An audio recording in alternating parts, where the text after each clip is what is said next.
Hello, ladies and gentlemen, Cone Dodger here. Welcome back to Dirt 4. Today we're working out our career some more, and we're gonna do some more Land Rush.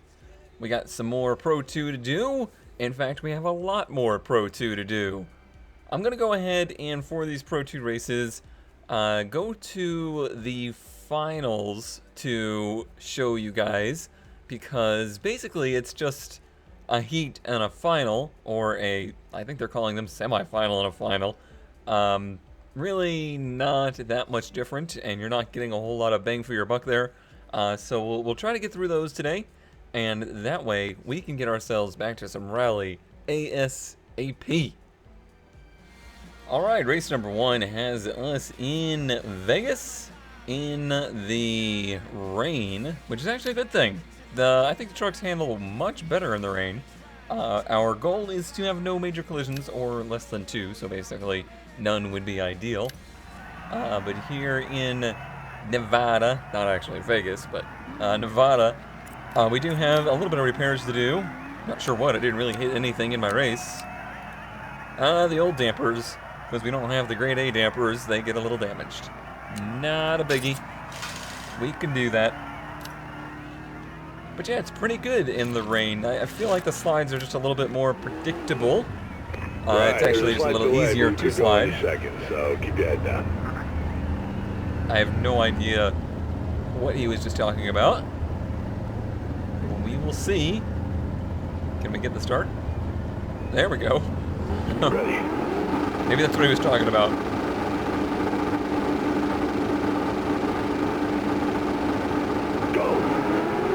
Oh, it's way late. Inside. But that gearing is what is the difference maker, though. Because I'm sure the AI are using something like a default setup. And that second gear is atrocious in the default setup.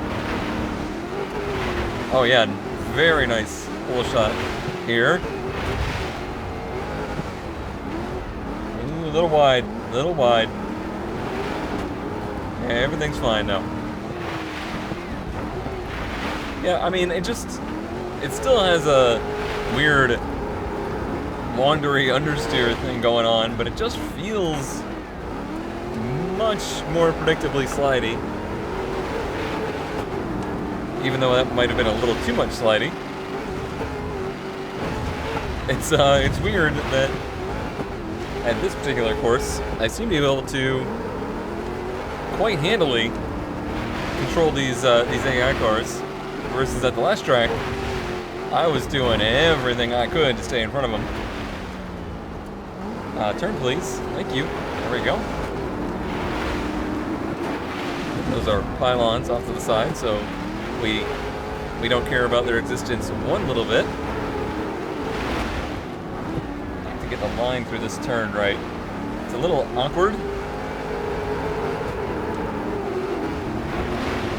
Yeah, over the jump. You gained 3.5 seconds that lap. 3.5 seconds? Good lord.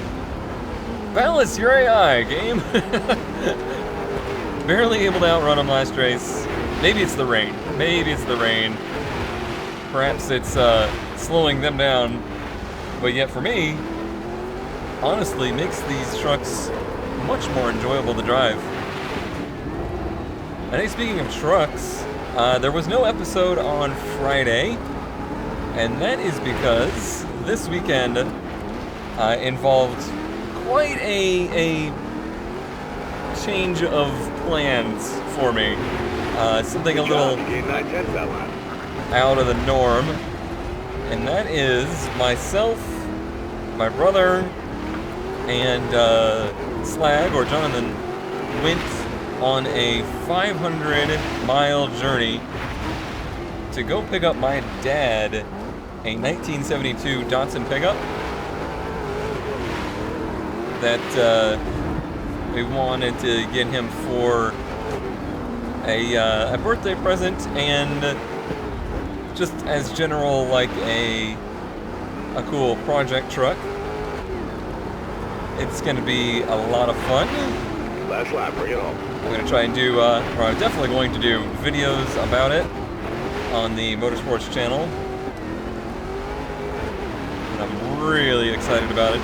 More information on why that truck and about the project there, but it's it kind of and driving these kind of brought to my attention how trucks in general and the obsession with them is such an American feeling thing. Like, it's such a strange type of vehicle to have a love lust for when they exist purely for the act of getting things done. Like, they are purely made for work and doing work and getting work done.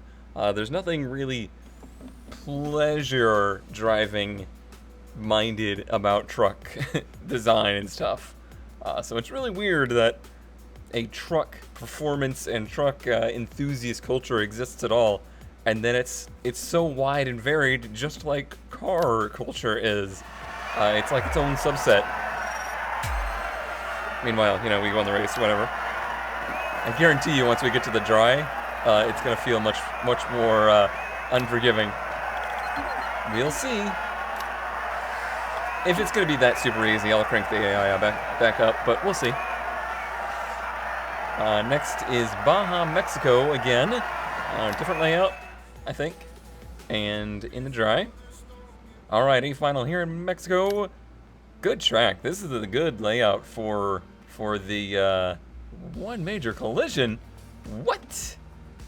I touched the rear bumper into the wall in the first race. That's some BS. Okay. Anyway, I was gonna say this is a good track, and I like the layout a lot more than the other Mexico layout, but apparently it's still a little unkind to me, because that's pretty ridiculous. I mean, we got medium damage on it, but whatever. Oh, I didn't clean it last time, did I? Oopsies. Ah, well. I'm not even inspecting or anything, because it's really barely damaged at all. Well, let's go to the race, and I don't want to try and continue that conversation. Let's get off to a good one. But we need to get a good start here. It seems to be pretty much the key to these races. Either you get a good start, or you have a bad race.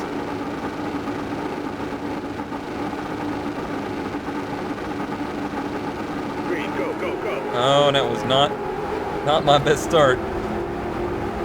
Car outside. I don't want to hear that. Oh, too close to the inside. Ouch, ouch, ouch. Alright. I got one next to me, even though he's not said a word.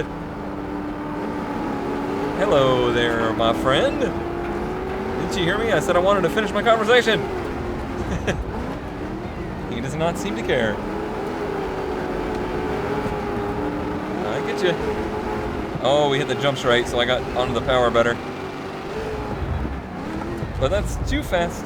Okay, everything's fine. Ooh, I'm glad he was not there. Is that too early? No, it's too late. Wow. Oh dear. Oh my. I seem to have somehow forgotten the layout of this track in between sessions, even though it was literally seconds ago. Car inside.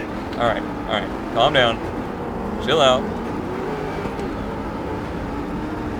Oh yeah, I think we're gonna have to turn the AI back up a little.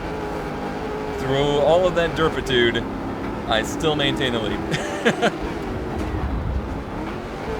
Huh. Very interesting. Seems to be a little bit of a balancing issue here. But hey, now we have time to talk about that truck thing I was going on about, which probably already has no points. But basically, what I'm hinting at is, it's just amazing how wide and varied car culture is. And Good job. You gained over 4 seconds that lap. I would really love to properly illustrate that as much as I can in any kind of video content that I make about the automotive or racing world. I've never been one to be kind of a racing discipline snob, like, oh, I'm sorry, I only like Formula One, or I only like, you know, club road racing. I only like NASCAR. No, whoops. I appreciate all forms of racing. Just the idea of competing with these Good machines, job. or any You gained over 4 machines, seconds that lap. is something that interests me. Some more than others, but whether it's different racing series or different kinds of cars, I could probably find something interesting about just about any of them.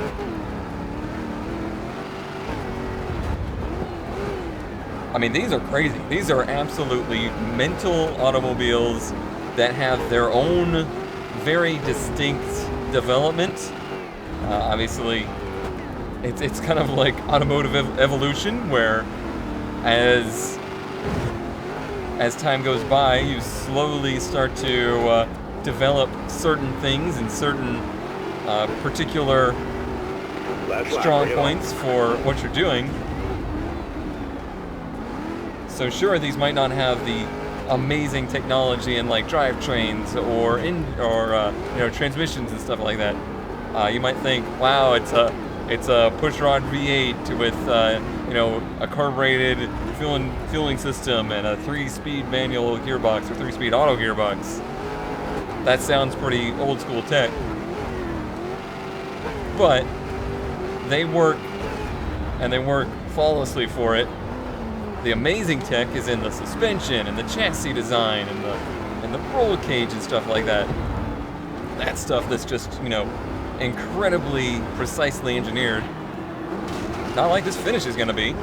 Actually, that was incredibly precisely engineered. That's first. Oh, man. That's first.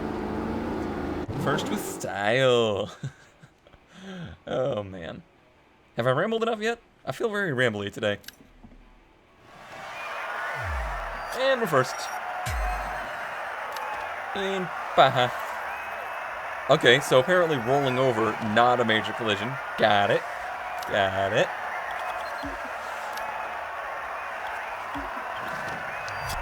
Ooh, what are we now? Respected. We are respected. That's good. Oh, apparently you can't change the AI difficulty during the events. This is news to me. Alright, A finals here in California. We have a pretty tight track here, some real close hairpins. Also, as I noted there, you can't change the difficulty at events, so we'll just end this season with the difficulty we started at, which is just fine and dandy with me. I'm actually more interested in just kind of continuing our conversation at this point. So let's go ahead and get this race started. Alright, I'll be watching over the action. Have a good race. You watch over the action. Don't help at all. We wouldn't want that. Alright, good start here. Good start. Ready? I am ready.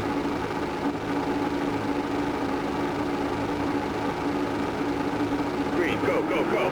And not amazing. Again, that gearing, it just slays them. Alright, there's some serious bumps in the middle. I guess little whoops in the middle of that first turn. But now's when it starts to really tighten up. You can slide out of here. I want to get to the other side of the track because this is a very tight right-hand pin. Hand pin? Hairpin. Oop, countersteer too much. Much too much countersteer. This is kind of an open turn. Very good. I'll accept it. But yeah, there is just so many various types of cars and motorsports and car scenes. But one of the relevant topics to what we're doing here is I think that varied form of motorsports thing I refer to is actually what ends up causing games like this to struggle. It causes games like Forza or Gran Turismo or Pro Race Driver or Grid, games like that. And I appreciate the fact that they do this. I appreciate what they are trying to do, and that is show the amazing diversity of Good job. You gained over 4 seconds that lap. of motorsports and car culture, but trying to represent all of them, and usually, you know, with one physics engine or, you know, one developer that they may have a very good understanding of one of the disciplines, but probably not all of them. And you're probably not going to be able to stretch that engine. You're not going to be able to stretch the game's development into picking up all of the individual details that make all that forms good. That's where I think the challenge is.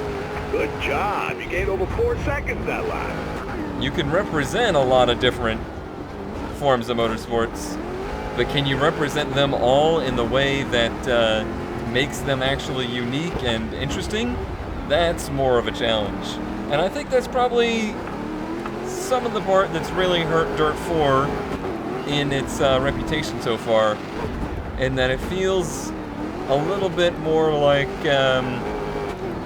watered down representations of 3 different kinds of motorsports instead of one truly well-focused and thought-out singular form of motorsports. Last lap, bring it on. Which is better? I would say for newer audiences, for people who are new to motorsports, probably the represent as many as you can. Holy shit, we're about to lap these guys. What happened? Like, I went from barely being able to keep up with them to trying to lap them in a race. Very strange.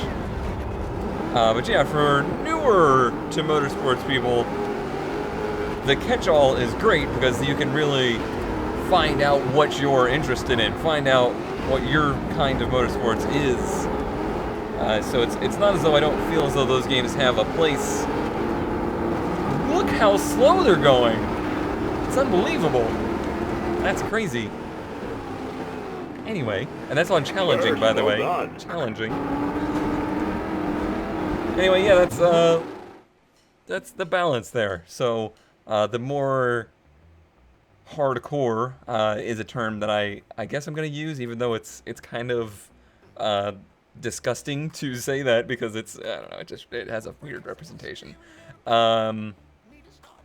Might not appreciate games like this as much, and it might seem cheesier because not everything's as well detailed and as well executed. It's a tough balance. I wouldn't want to be a game developer. I wouldn't want to be a racing game developer for sure, because that would not be easy. Well, we certainly won the whole thing. There's no question there. We got a bunch of money and a bunch of experience. We're now skilled. These still do not seem to be ramping up in any particular order. Congratulations. You can now compete in the Land Rush World Series. Keep up the good work. I will, and we have an engineer available to us, a C-grade engineer, as we've started to level up. Oh, here's the championship standings. Oops, I skipped it. Well, we'll never know. I think we won, though. All we have left to do is the Land Rush World Series, which we're probably going to rent a truck for, which has 5 events in it. And we will do that next time. I'll do the same thing, where I will just show the main races, and we'll see what the 4-wheel drive trucks are like, the Pro 4 trucks. I hope you enjoyed our weird, bizarrely broken up into separate races conversation on just how awesome and diverse the racing world is and car culture is, and how that kind of plays into how these games get developed and structured. it's interesting. It's a very interesting topic. I don't have any answers. I don't have like no, here you Codemasters, this is what you need to do, because I'm not running a business. I'm just a user that wants, you know, my own particular set of video games. So I realize that my particular video game needs are not everybody's and not what would be selling to a big audience. It's just a discussion on the different types of racing games there are, different ways you could go. I mentioned that, you know, I'm trying to formulate in my head kind of an overall review of Dirt 4, but definitely one of my initial impressions is that Dirt Rally felt much more rally-centric and inspired. Despite it having rally and rallycross, it just felt like a true best effort, how great can we make rally experience, versus this is trying to juggle a little bit, and it shows. The gaps in the juggle show. You can't have unless you have, no, there's no juggling analogy that would work in this, because I was about to say a whole lot of balls in your hands, and that's not anything anybody should say in an analogy for anything, so I'm just going to shut up now and end the episode. So, goodbye, and I'll see you next time.